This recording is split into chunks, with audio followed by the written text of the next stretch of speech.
असलामुअलैकुम जी सजनों ते बेलियो माछियो ते तेलियो लवारत को बारो सिखो ते सरदारो की हाल चाल है जनाब। पाकिस्तानी भराओ ठीक हो, तबीयत से ठीक है? अल्लाह पाक तुहानू खुश रखे, हंसते वसदे रखे जनाब। हकीकत टीवी 277 इस चैनल ते तुहाडियां मुहब्बतां दी बड़ी जरूरत है ते तुसी मुहब्बतां दे रहे हो। इस चैनल नू होर मुहब्बतां दिओ, लाइक शेयर करो। ते अज भाईजान मिलने नवी वीडियो लैके तुहाडी खिदमत दे अंदर हाजिर होया जनाब। ते वीडियो बड़ी शानदार है, बड़ी अहम वीडियो है ते पूरी वीडियो जनाब तुसी वेखनी है। अज दी वीडियो के अंदर आपां गल करनी है कि अपने मुल्क पाकिस्तान की पहचान जनाब, बल्कि पूरी दुनिया की पहचान पंजाबी फिल्मां दे हीरो जनाब सुल्तान राही साहब के हवाले दे नाल कि उन्होंने जदों गुजरांवाला दे अंदर कतल किया गया।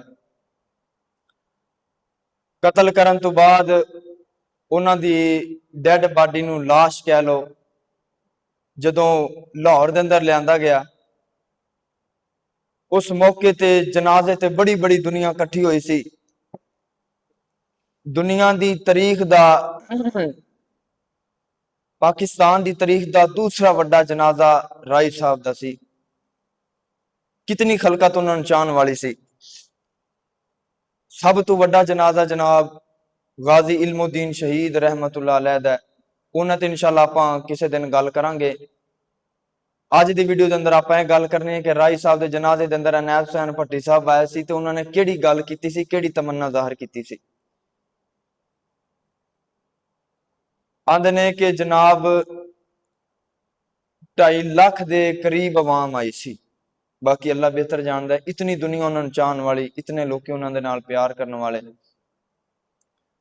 ते अनैत हुसैन भट्टी साहब भी उस जनाब राई साहब के जनाजे के अंदर आए सन। ते अनैत हुसैन भट्टी कोई छोटा ना नहीं है जनाब, वो भी बड़ा वड्डा ना है। अनैत हुसैन भट्टी फिल्मी दुनिया के अंदर बड़ा वड्डा फनकार, बड़ा वड्डा एक्टर होया। ते इन्हां ने जदों इतनी खलकत नूं वेख्या राई साहब के जनाजे के अंदर, बड़े हैरान होए, बड़े परेशान होए। तो उन्होंने ना इस मौके ते एक गल की, वो गल मैं तुहाडे सामने जिक्र करनी है। राई साहब नूं कतल किया गया तो जनाब बड़िया बड़िया फिल्मां उदों शूटिंगां हो रही सी, फिल्मां दियां फिल्मां बन रही सन। जदों लोकां नूं पता लगा, हीरो तो एक पासे रह गए जनाब। जिथों जिथों तक दुनिया नूं पता चलिया, लोकी राई साहब के जनाजे के अंदर जनाब हाजरी देने वास्ते आ गए। फिल्मां छड्ड के, अपनी शूटिंगां छड्ड के, अपनी कीमती वक्त छड्ड के दूर दूरों, दूर दराज इलाके के अंदरों लोकी चल चल के आए। अनैत हुसैन भट्टी साहब ने इतनी दुनिया नूं वेख्या ते बड़े हैरानो परेशान होए। वाह मालका, तू जिन्नू इज्जतां देना है बड़ियां देना है। व तू इज्जु मन तशा व तू जिल्लु मन तशा बियादी कल खैर। इज्जत जिल्लत मालिक दे हाथ दे अंदर है। ये रुतबा बुलंद मिला जिसे मिल गया। अल्लाह जिन्नू इज्जत देना चाहे, दुनिया का कोई इंसान उन्हें जलील नहीं कर सकता।